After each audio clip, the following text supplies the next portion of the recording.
hadis-hadis berkaitan dengan penghuni Al-A'raf. Yang pertama, mereka daripada kalangan kaum yang pahala dan dosanya seimbang. An Jabir bin Abdullah qal su'ila Rasulullah sallallahu alaihi wasallam amistawat hasanatu sayyi'atuh faqala ulaika ashabul a'raf lam yadkhuluha wa hum yatma'un.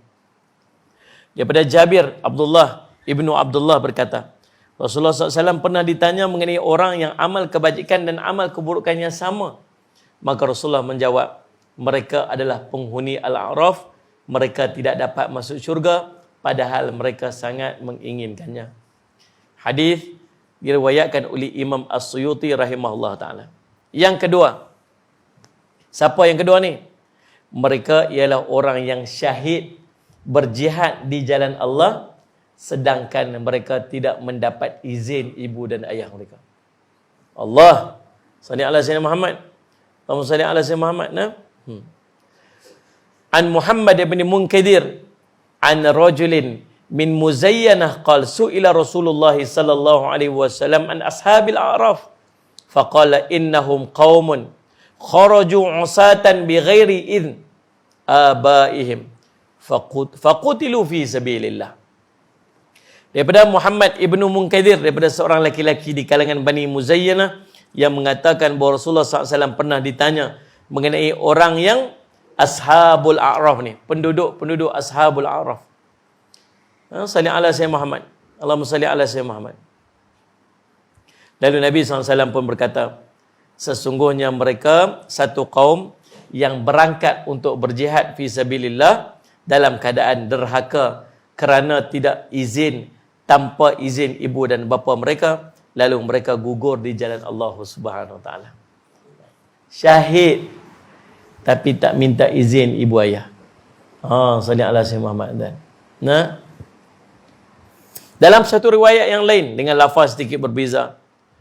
An Yahya bin Abdurrahman Al-Muzani an abihi qala su'ila Rasulullah sallallahu alaihi wasallam an ashabil a'raf faqala hum nasun qutilu fi sabilillah bima'siyati abaihim famana'ahum min dukhulil jannah wa ma'siyatu abaihim wa mana'anhum nar qatluhum fi sabilillah. Salli ala sayyidina Muhammad.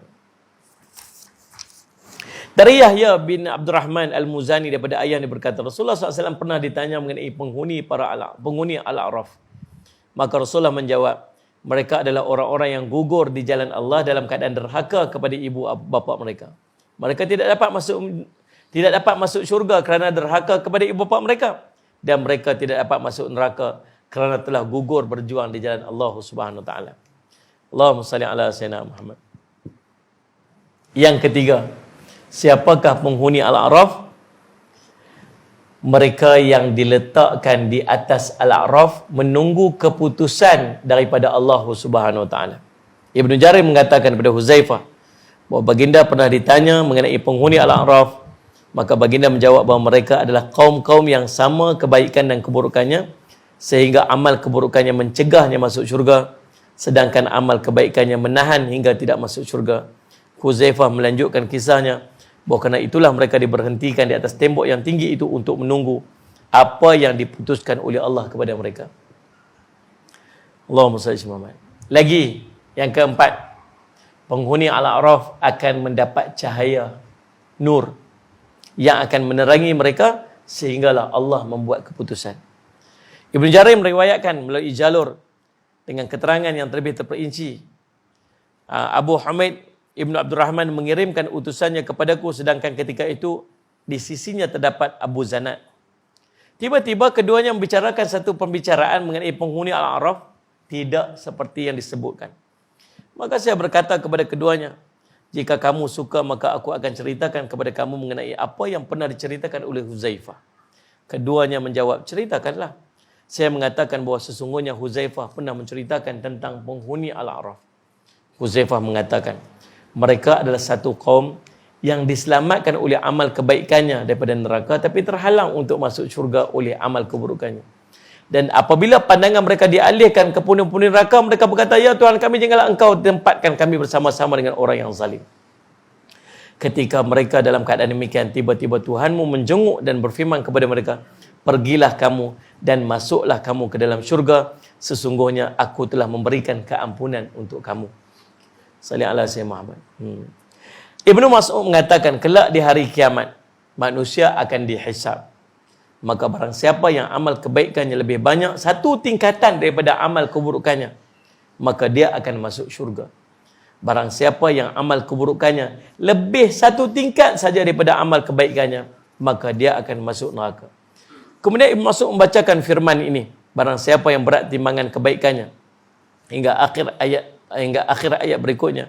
Kemudian Ibnu Mas'ud mengatakan bahawa timbangan amal dapat menjadi berat dan ringan hanya dengan kadar 1 biji sawi saja. Ibnu Mas'ud mengatakan pula, barang siapa yang amal kebaikannya sama dengan amal keburukannya, maka dia akan masuk. Barang siapa yang amal kebaikannya sama dengan amal keburukannya, maka dia termasuk penghuni Al-A'raf. Para penghuni Al-A'raf diberhentikan di atas sirat. Kerana itu mereka mengetahui ahli syurga dan ahli neraka. Apabila mereka melihat kepada ahli syurga, mereka mengatakan salamun alaikum. Apabila mereka menoleh pandangan mereka ke arah kiri mereka, mereka melihat ahli neraka. Lalu mereka bersama berdoa, ya Tuhan kami, janganlah engkau tempatkan kami bersama orang-orang yang zalim. Mereka meminta perlindungan kepada Allah agar jangan ditempatkan bersama ahli neraka. Ibnu Mas'ud mengatakan, adapun orang-orang yang mempunyai amal kebaikan, mereka diberi nur yang dengannya mereka dapat berjalan. Tengok tempat tu gelap. Gelap segelap-gelapnya. Orang yang ada kebaikan, Allah bagi dekat dia nur, cahaya, berdasarkan kepada amalan dia. Maka dia menggunakan nur cahaya tersebut, sallallahu alaihi wasallam, dengannya dia dapat berjalan. Nur itu menyinari bahagian depan dan bahagian sebelah kanan mereka. Pada hari itu, setiap hamba diberikan nur. Demikian pula setiap umat. Tetapi apabila mereka sampai di sirat, maka Allah mencabut nur setiap orang munafik, laki-laki dan perempuan. Waktu awal itu dapat. Sampai dekat sirat, Allah cabut nur daripada kalangan orang munafik dan orang munafik, laki-laki dan perempuan. Ketika ahli syurga melihat bahawa mereka tidak bersua dengan orang-orang munafik, lalu mereka berkata, wahai Tuhan kami, sempurnakanlah cahaya bagi kami. Surah Tahrim ayat 8. Adapun penghuni Al-A'raf, nur mereka tidak dicabut daripada mereka, tapi tetap berada di hadapan mereka. Tuan-tuan ingat, nanti di padang mahsyar kita semua ada nur, semua ada cahaya masing-masing. Semua ada cahaya masing-masing. Dalam riwayat ni cerita. Riwayat Ibnu Jarir. Bila sampai dekat sirat, orang-orang munafik ni Allah cabut cahaya daripada ni. So dia kegelapan. Dia tak nampak jalan. Ada orang yang cahaya dia terang, nampak sejuh mata memandang. Ada orang yang cahaya dia dapat takat nampak kaki dia aja. Ada orang yang cahaya dia sekejap ada, sekejap tak ada. Tuan-tuan, tapi orang yang Allah tempatkan di Ashabul A'raf, mereka ni tetap ada cahaya. Cahaya. Sampai bila ni? Sampai Allah mai nanti untuk putuskan mereka ni nak pergi mana. Allahumma salli ala sayyidina. Maka di tempat itulah Allah menyebutkan keadaannya berfirman, iaitu mereka belum masukinya sedangkan mereka ingin segera masukinya. Mereka hanya mampu berkeinginan untuk masukinya. Ibnu Mas'ud melanjutkan kisahnya bahawa sesungguhnya ada seorang hamba apabila mengerjakan satu amal kebaikan, dicatatkan baginya 10 kebaikan. Apabila dia berbuat satu keburukan, maka tidak dicatatkan melainkan satu dosa, satu keburukan. Kemudian Ibnu Mas'ud mengatakan, binasalah bagi yang satunya mengalahkan puluhannya. Binasalah bagi orang yang satu kalahkan yang 10. Faham tak dia kata apa? Buat baik dapat 10, buat jahat dapat 1. Pelik tiba-tiba pergi depan Allah dosa banyak, pahala sikit. Celakalah, binasalah orang ni. Yang satu tu boleh challenge dengan yang 10. Pelik. Demikian menurut Ibnu Jarir. Yang berikutnya hadis tentang Ashabul A'raf ni yang terakhir saya baca. Allah akan mengampuni mereka, dibersihkan di sungai Nahrul Hayah, dan akan ada tanda pengenalan pada mereka. Ibnu Jarir meriwayatkan hadis athar daripada Ibnu Abbas mengatakan bahawa Al-A'raf ialah tembok di antara syurga dan neraka. Para penghuni Al-A'raf berada di tembok tersebut hingga pada ketika Allah mengampunkan mereka. Maka Allah membawa mereka ke sungai yang dinamakan Nahrul Hayah, yakni sungai kehidupan. Kedua sisi sungai itu terbuat daripada batangan emas yang dihiasi mutiara-mutiara. Sedangkan tanahnya adalah kasturi. Lalu mereka dilemparkan ke dalamnya hingga tubuh mereka menjadi elok dan pada leher mereka terdapat tahi lalat putih yang menjadi tanda pengenalan mereka. Apabila tubuh mereka telah menjadi cantik, lalu mereka dihadapkan di hadapan Tuhan yang Maha Pemurah. Lalu Allah berfirman, harapkanlah sesuka hati kamu, mintalah apa yang kamu nak. Maka mereka pun berharap sehingga habis cita-cita mereka minta. Apa dia pun nak minta semua sampai tak ada apa dah, minta semua-semuanya. Lalu Tuhan berfirman kepada mereka, bagi kamu semua yang kamu harapkan itu menjadi kenyataan dan hal yang semisal sebanyak 70 kali ganda.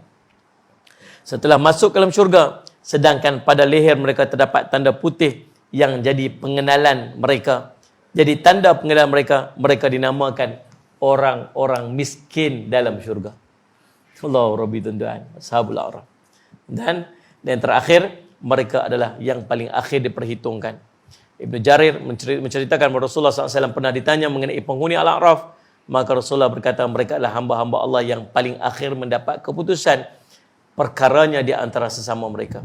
Apabila Tuhan semesta alam telah selesai daripada melakukan keputusan di antara sesama hambanya, maka Allah berfirman, kamu adalah satu kaum yang dikeluarkan dari neraka berkat amal-amal kebaikan kamu, tapi kamu masih belum dapat masuk ke syurga. Kamu sekarang adalah orang-orang yang dimerdekakan olehku daripada neraka. Maka bermain-mainlah di dalam syurga sesuka hati kamu. Wallahu alam tuan-tuan, demikianlah. Nah, salli ala Sayyidina Muhammad. Sebab sedikit tentang keadaan Ashabul A'raf. Penutupnya Imam Qurtubi dan lain-lain meriwayatkan sehubungan dengan pengertian mereka. Ada 12 pendapat mengenai Ashabul A'raf. Nah, antara lain ada yang mengatakan mereka adalah orang baik-baik yang panik dalam menghadapi keadaan yang menakutkan di hari akhirat. Ada ulama sebut tu. Siapa yang diletakkan di Ashabul A'raf tu? Bila duduk ke akhirat tu dia tak boleh terima, dia takut sangat. Dia anxiety, dia ketakutan sangat, maka Allah ambil dia letak dekat situ tempat duduk kat situ nama Ashabul A'raf. Last sekali baru check dia. Ada juga mengatakan mereka sejumlah manusia melihat-lihat keadaan manusia yang lain.